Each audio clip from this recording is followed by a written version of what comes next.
चन्द्रशेखर चन्द्रशेखर चन्द्रशेखर पाहि माम् चन्द्रशेखर चन्द्रशेखर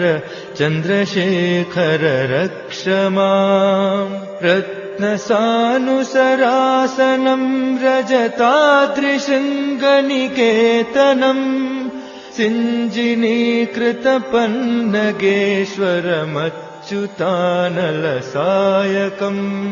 क्षिप्रदग्धपुरत्रयम् त्रिदिवालयैरभिवन्दितम् चन्द्रशेखरमाश्रये मम किं करिष्यति वै यमः पञ्चपादपपुष्पगन्धपदाम्बुजद्वयशोभितम् फाललोचनजातपावक